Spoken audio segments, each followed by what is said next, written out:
Coming to personal income tax rates, I have two announcements to make for those opting for the new tax regime. First, the standard deduction for salaried employees is proposed to be increased from 50,000 to 75,000 rupees.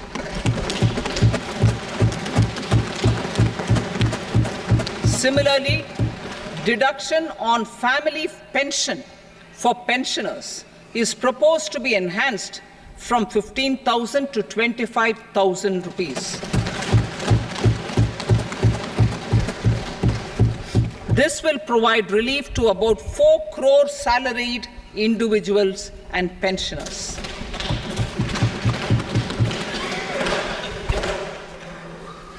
Second, in the new tax regime, the tax rate structure is proposed to be revised as follows: 0 to 3 lakh rupees, nil. ফেব্রুয়ারি মাসে অন্তর্বর্তী budget পেশ করেছিল মোদী সরকার। লোকসভা নির্বাচনের আগে অন্তর্বর্তী বাজেটে আয়কর কাঠামোয় কোনো পরিবর্তন করা হয়নি। তখন সংখ্যাগরিষ্ঠতা থাকলেও এখন শরিকদের সঙ্গে একজোটে তৃতীয়বার সরকার গড়েছেন নমো। তাই নয়া বাজেটে দৃষ্টি আটকে ছিল সবার। মঙ্গলবার বাজেট পেশ করেন কেন্দ্রীয় অর্থমন্ত্রী নির্মলা সীতারামন। আগেরবারে আয়করের ক্ষেত্রে কোনো পরিবর্তনের কথা ঘোষণা না করলেও নয়া বাজেটে আয়করে বেশ কিছু ছাড় রয়েছে।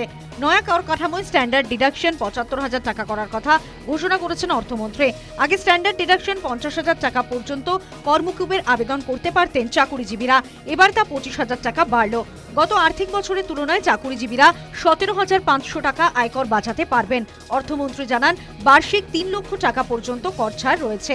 বার্ষিক ৩ থেকে ৭ লক্ষ টাকা আয়ে ৫% কর দিতে হবে। ৭ থেকে ১০ লাখ বার্ষিক আয় হলে কর দিতে হবে ১০%। ১০ থেকে ১২ লাখ হলে কর দিতে হবে ১৫% হারে। বাৎসরিক আয় ১৫ লক্ষ টাকার বেশি হলে ৩০% হারে কর দিতে হবে সরকারকে। মধ্যবিত্তর খাতে ওভারঅল বাজেটে ধরুন আমাদের যে ইনকাম ট্যাক্সের স্ল্যাবে চেঞ্জ হয়েছে, তাতে তো ডেফিনেটলি তাদের একটা লাভ হবে। আমি বলতে পারবো না যে মধ্যবিত্তটা কিভাবে ডিফাইন হবে, কিন্তু ১০ লাখ টাকার নিচে যাদের স্যালারি তাদের ডেফিনেটলি বেশ লাভ হয়েছে। কারণ ৯ লাখ টাকা স্ল্যাবটা ১০ হয়েছে, তারপরে কিন্তু সবকটা স্ল্যাব একই আছে, সেখানে কোনো চেঞ্জ নেই, শুধু স্ট্যান্ডার্ড ডিডাকশানটা ২৫,০০০ বেড়েছে। সো সেই দিক থেকে হ্যাঁ, স্ট্যান্ডার্ড ডিডাকশানে ২৫,০০০ বাড়লে টু দ্যাট এক্সটেন্ট যতটুকুন হয় মধ্যবিত্তদের ততটুকুনি বেড়েছে। মানে যারা নিম্ন মধ্যবিত্ত ডেফিনেটলি বেড়েছে, মধ্যবিত্তর ওই বেড়েছে to that extent of standard deduction. Lok Sabha নির্বাচনে প্রত্যাশিত সাফল্য পায়নি বিজেপি। একক সংখ্যাগরিষ্ঠতা হাতছাড়া হয়েছে।